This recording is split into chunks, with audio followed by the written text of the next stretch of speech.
Abolition of the titles. Article 18 के 4 part हैं, चारों को अलग अलग तरीके से हम पढ़ेंगे।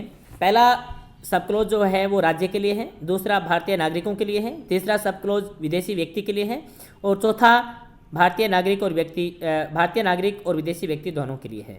आर्टिकल 18 का सब क्लोज पहला ये कहता है कि राज्य यानी राज्य खुद है वो सेना और विद्या के अलावा किसी क्षेत्र में कोई उपाधि नहीं देगा। तो यहाँ दो बातें इंपॉर्टेंट हैं।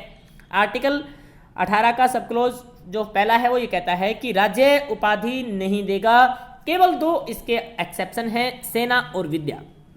आर्टिकल 18 का सब क्लोज 2 कहता है भारतीय नागरिक यानी राज्य तो उपाधियां नहीं देगा, लेकिन विदेशों में तो उपाधियां आज भी दी जाती हैं, तो भारतीय नागरिक विदेश से कोई उपाधि स्वीकार नहीं करेगा।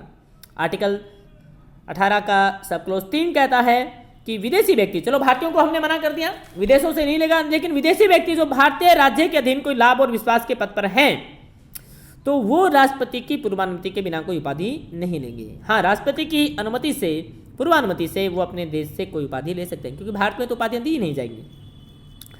चौथा, राज्य के अधीन लाभ और विश्वास के पद पर जो भी पदधारित है, चाहे वो भारतीय नागरिक हो चाहे वो विदेश का व्यक्ति हो, वो राष्ट्रपति की सहमति के बिना कोई भेंट, उपलब्धि या कोई ऑफिस स्वीकार नहीं करेगा।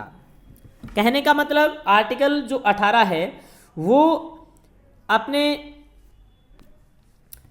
सामाजिक समानता की बात करता है कि कोई ऊंचा बड़ा नहीं होगा, कोई छोटा बड़ा नहीं होगा उपाधि के आधार पर।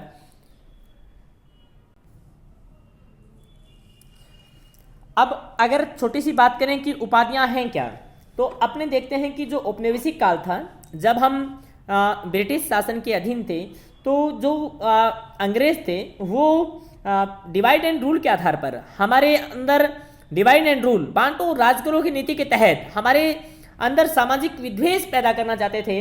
और वहाँ वो या तो महाराजा, राय बहादुर, राज साहब, दीवान साहब, इस प्रकार से केसरी हिंद, नाइटहुड, इस प्रकार की उपाधियां देते थे और उन लोगों को अपनी तरफ मिलाने का एक प्रयास करते थे।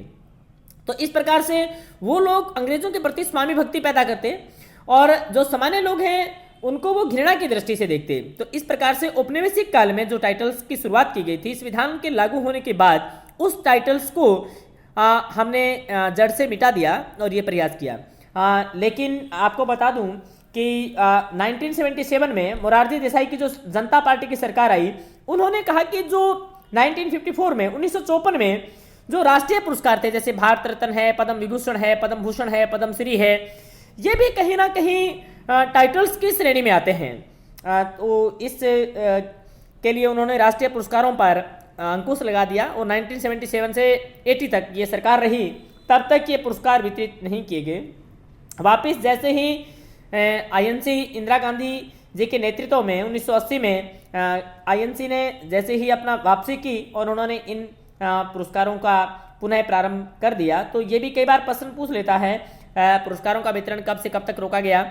और इसी क्रम में उच्चतम न्यायालय के अंदर एक केस भी आया और उस केस में बालाजी राघवन के नाम से 1996 में सुप्रीम कोर्ट ने ये कहा कि जो राष्ट्रीय पुरस्कार हैं वो उपाधि की श्रेणी में नहीं आते, लेकिन जो व्यक्ति इसे प्राप्त करता है वो अपने नाम के प्रत्यय और उपसर्ग के रूप में इनका इस्तेमाल नहीं कर सकता।